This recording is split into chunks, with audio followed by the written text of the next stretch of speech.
Mesdames, Messieurs, bonjour et bienvenue.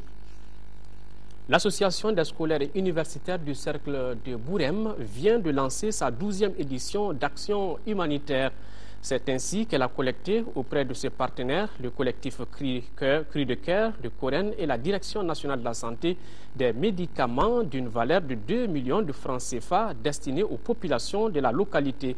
L'association des scolaires et universitaires du Cercle de Bourem a également recruté 8 étudiants médecins volontaires pour accompagner ces populations. La cérémonie de départ de la caravane s'est déroulée ce week-end. Comme vous le constatez sur ces images, l'association donc des scolaires et universitaires du Cercle de Bourem vient de lancer sa 12e édition d'action humanitaire. Le parti Solidarité africaine pour la démocratie et l'indépendance SADI réaffirme son soutien indéfectible aux forces armées et de sécurité pour la reconquête des régions occupées. Il a fait savoir hier lors de la cérémonie de clôture du 4e comité central du parti. Le SADI salue aussi le courage des populations du Nord. Mohamed Diarra. C'est avec 2 heures de retard qu'a démarré le meeting du parti SADI. Et d'entrée de jeu, les responsables du parti ont fait le compte-rendu des travaux du 4e comité central du parti, tenu les 15 et 16 septembre à leurs militants. Des militants venus des 8 régions du Mali ont noté aussi la présence d'une délégation du Congo-Brazzaville.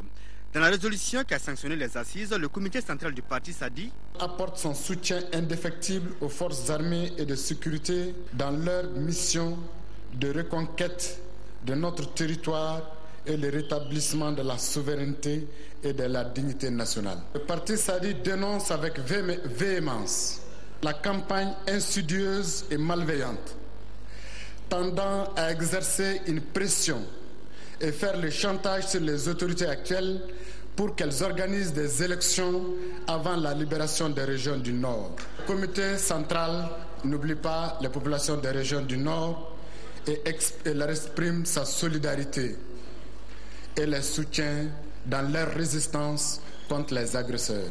Le parti SADI n'exclut pas le dialogue avec les occupants du Nord pour recouvrer les régions occupées. Nous sommes pour un dialogue avec les forces saines de ce pays pour le changement. Parce que en Sardine, on a des Maliens qui veulent le Mali, qui nous ont bien dit que depuis les événements du 22 mars, ils n'ont plus avancé.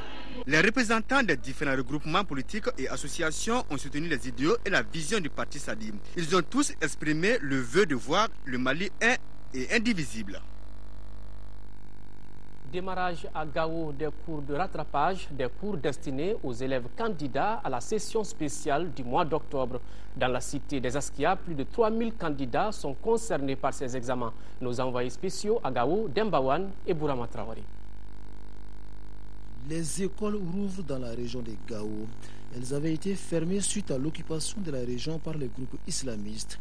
Depuis 4 mois, donc, les cours de rattrapage, communément appelés rémédiation, se déroulent normalement au niveau des différents ordres d'enseignement.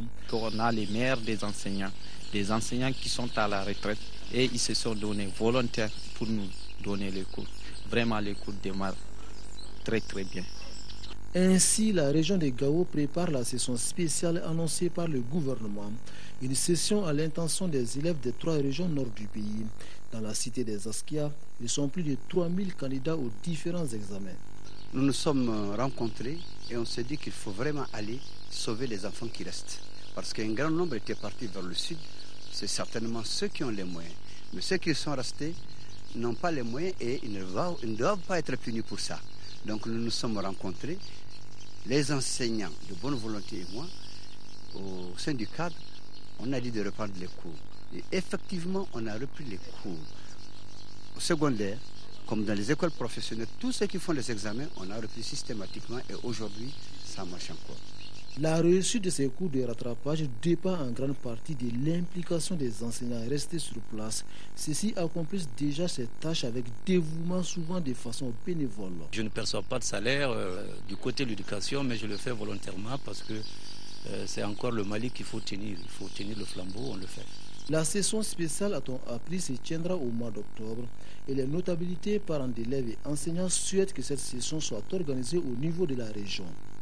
Et le souhait le plus ardent serait que l'on organise les examens ici, parce que nous ne pouvons pas comprendre que l'on fasse partir plus de 3000 enfants à Mopti ou ailleurs sans moyens. On nous demande de payer des frais de transport. Je vois ce que ça peut coûter déjà. Et on craint qu'ils n'aillent là-bas sans logeur et rien, ils vont avoir des problèmes. C'est pourquoi on veut qu'ils soient là. Par ailleurs, le Bureau national de Guinée-Dogon a offert des cahiers, des bics et autres matériels didactiques aux notables de Gao, un geste qui vise à contribuer au bon déroulement des 10 cours. Hors de nos frontières, la rentrée politique au Congo, la poursuite des manifestations des mineurs en Afrique du Sud, la suspension de la grève des fonctionnaires du Tchad, en passant par le remariage du Premier ministre zimbabwéen qui suscite beaucoup de débats, ce sont là quelques nouvelles à travers le monde. Rentrée politique mouvementée en République démocratique du Congo, la situation dans l'est du pays est au cœur de tous les débats. 2 députés de l'opposition sont poursuivis pour affaires de mœurs et trahison en raison d'un possible soutien apporté aux rebelles du M23. Une série de poursuites que l'opposition qualifie d'intimidation, alors qu'une vingtaine de ses députés veut mettre en accusation le président Joseph Kabila, lui aussi pour haute trahison, en raison d'accords secrets qu'il aurait signés avec le Rwanda. Un mois jour pour jour après la fusillade de Marikana, la pression ne retombe pas en Afrique du Sud. Nouvelle manifestation autour des zones minières vitales pour l'économie sud-africaine. La police a dispersé le cortège dans le calme. Les mineurs venus sans armes voulaient protester pacifiquement contre des violences de la veille. La police a opéré une descente pendant la nuit de vendredi à samedi dans leur logement pour y confisquer des armes blanches. Au Tchad, les employés de la fonction publique mettent fin à leur grève après 2 mois de travail au ralenti. Ils ont décidé de suspendre leur mouvement pour laisser le temps à une médiation religieuse auprès du gouvernement. Les rapports entre les autorités et l'Union des syndicats du Tchad sont très tendus. Les employés réclament des augmentations générales de salaire, faute de quoi ils menacent de fermer tous les bureaux de l'administration ainsi que les hôpitaux. Veuf depuis plusieurs années, le Premier ministre zimbabwéen Morgan Tsvangirai se remarie et cela n'en finit pas de faire parler dans le pays. Une plainte déposée par une ancienne compagne a en effet bouleversé ses projets au dernier moment car la bigamie est interdite au Zimbabwe. Les avocats du Premier ministre n'ont rien pu faire pour s'opposer à cette plainte. C'est donc sous le droit coutumier que Morgan Tsvangirai a dû célébrer cette union en attendant de trouver une solution à ce casse-tête juridique. Sport, football, fortune diverse pour le Djoliba AC et le stade malien de Bamako en Coupe de la Confédération. Les Rouges ont réalisé la meilleure opération de cette 4e journée en gagnant 2-1 à Casablanca au Maroc face au Wydad, une victoire qui les qualifie pour les demi-finales. Cependant, les choses se compliquent pour les Blancs de Bamako, battus au Congo 1-0 par AS Léopard. Khalifa Nama Traoré. En demi-finale de l'édition 2011-2012 de la Coupe de la Confédération. Cela est une certitude depuis samedi après son succès au stade Mohamed V de Casablanca sur le Wydad AC 2-1. Malgré la volonté des Marocains de se venger de la défaite à Bamako il y a 2 semaines, les Rouges parviennent à gérer sereinement les quelques incursions contre le cours de jeu. Il ouvre le score à la 11e minute par Alou Barayoro qui reprend le centre de Idrissa Namalaïko Traoré. Le Djoliba ne pouvait espérer meilleur scénario. Le Wydad établit la parité à la 25e minute par Abdelrazak Lemnassifi sur coup franc. Il se crée, après bien d'autres occasions, sémant parfois la panique dans le camp malien. La bonne vigilance de l'arbitre mauritanien permet aux 2 formations d'aller à la pause sur le nul d'1 but partout. Le Wydad qui faiblit toujours en seconde mi-temps, comme il a démontré face à nos 3 clubs, le Real, le Stade et le Djoliba, laisse les meilleures initiatives aux Rouges. Ni Alou Barayoro, dont le puissant tir est repoussé par le portier, encore moins Samba Diallo, ne feront le break dans ce match. Comme à l'aller, le Djoliba attendra la fin du match pour marquer le but de la victoire par Boubacar Bangoura sur un service de Samba Diallo. Avec 10 points, les Rouges, au pire des cas, termineront 2e du groupe B. Contrairement au Djoliba AC, le stade malien de Bamako ne décolle toujours pas. En visite au stade Denis Sassou Nguesso de Dolisie, les Blancs sont dans l'obligation de ramener un bon résultat. Ils pêchent par la mauvaise organisation dans le jeu, un manque criard de cohésion et l'instabilité dans la gestion de l'effectif. Excepté une reprise de Suleiman Damilé qui heurte le poteau, les Blancs de Bamako n'ont pas montré grand-chose en première période. Les Congolais, également bruyants, arrivent à avoir l'essentiel à la 23e minute par Ganzé Césaire de la tête. La réaction stadiste s'est fait attendre et c'est là pour longtemps, puisque ce sont les fauves du Niari qui se signalent par Nyemba Eric qui touche la transversale. Le stade malien de Bamako ne réagira que dans les ultimes instants de la rencontre, avec notamment Moussa Diawara qui ne cadre pas sa tentative. Le stade, avec 2 points en 4 matchs, n'a donc plus son destin en main et se voit contraint de gagner les 2 prochains matchs contre le Djoliba et le Wydad pour espérer décrocher le deuxième billet qualificatif à la demi-finale. Les Congolais 6 points et se placent derrière le Djoliba. Bref, les 2 dernières journées sont maintenant décisives pour les 3 clubs avec le Djoliba AC en arbitre. Le parc zoologique de Bamako traversait des moments très difficiles, mais grâce aux partenaires publics et privés tels que la Fondation Aga Khan, de nouvelles mesures ont été prises. Les infrastructures d'accueil ont été améliorées et les animaux sont dans de meilleures conditions de vie. En attendant l'ouverture officielle de cette nouvelle infrastructure au public, Mahamadou Ndoumbia est allé à la rencontre des animaux et c'est le grand format de ce journal. En 2004, la situation du parc zoologique était peu enviable. Les animaux avaient tellement soif par manque d'eau qu'ils refusaient de manger. Il y a déjà 8 ans, en cette période, le parc n'existait que de nom. Les animaux souffraient dans leur chair. En tout cas, s'il n'y aura pas de solution, c'est que les eaux ont tendance à disparaître. Parce que l'eau, c'est la source de vie. Moi, je préférais que le gouvernement donne beaucoup d'argent et pour qu'on les fasse bien nourrir. Cette situation désespérée du parc appartient désormais à l'histoire. Les animaux apprivoisés ne vont plus mourir de faim ou de soif au parc zoologique de Bamako. Je disais que j'ai pris des affaires en octobre 2008 et entre octobre 2008 et décembre 2008 déjà, on a amené à peu près une quinzaine d'animaux, parmi lesquels des Autriches. Et de là, de janvier jusqu'en mars-juin, déjà on a amené 5 couples d'animaux, parmi lesquels il y a les buffles.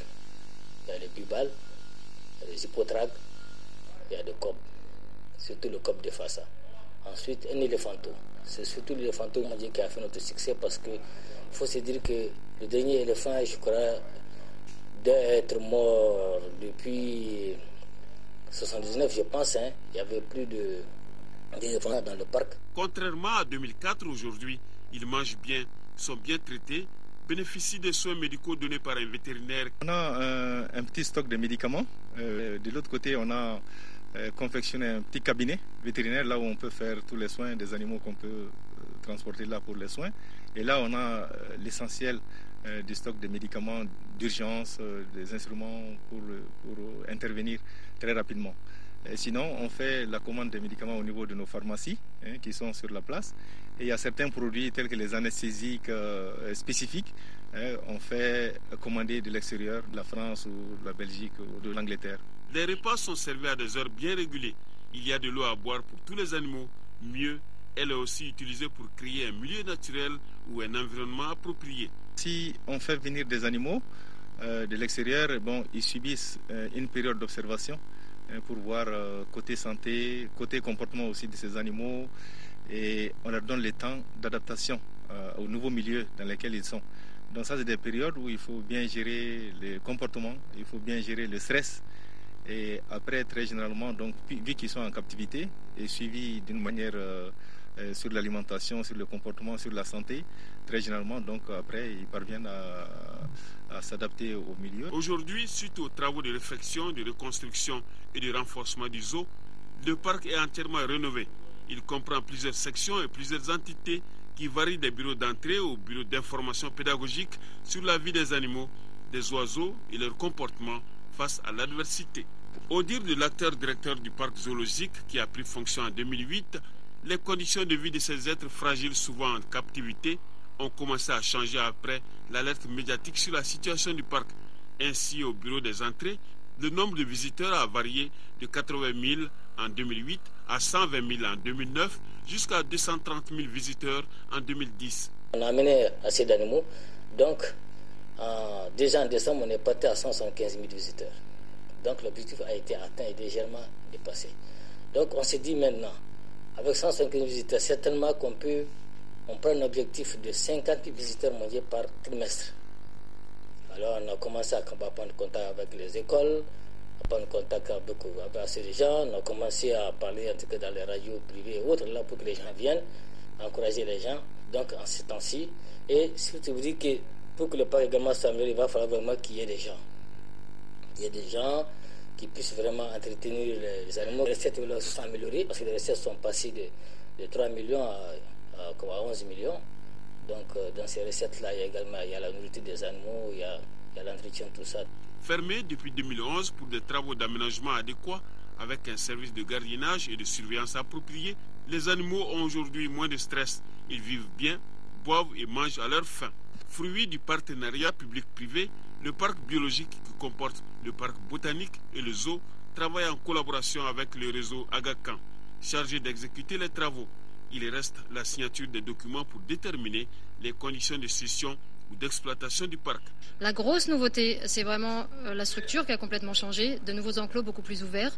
Ah si, il y a quand même la plus grande volière d'Afrique de l'Ouest et aussi un aquarium. Ça, c'est une chose qui est assez incroyable et qu'il faut venir voir. Mais avant tout, on n'a pas fait un zoo juste pour le plaisir de faire un zoo. C'est vraiment un outil de sensibilisation et informer les gens, informer les populations locales qu'ils ont un trésor au Mali. C'est les animaux, c'est la faune et qu'il faut protéger cette faune. Parce que c'est des choses, voilà, c'est un vrai trésor. Et que là, on espère que les animaux qui sont captifs, qui sont enfermés, soient les ambassadeurs, qui permettent de passer un message en disant aux gens, prenez soin des animaux, ne les détruisez pas, ils peuvent vous être utiles.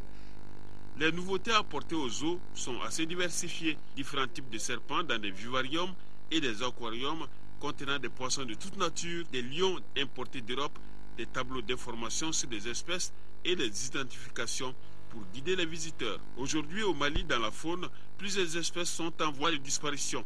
Il serait donc difficile pour les futures générations de faire la distinction entre certains animaux qu'ils n'ont jamais vus.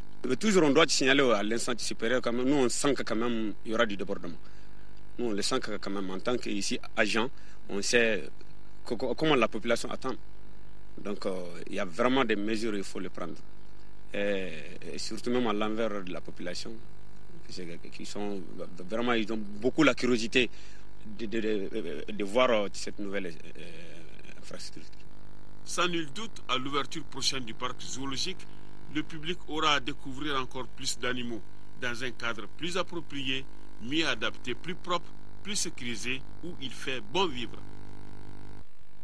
Voilà, comme vous l'avez constaté, le monde des animaux est un monde beaucoup passionnant. C'est tout pour ce journal. Merci de nous avoir suivis. Nyanya Aliou Traoré à 18h et 20h pour d'autres informations. Au revoir.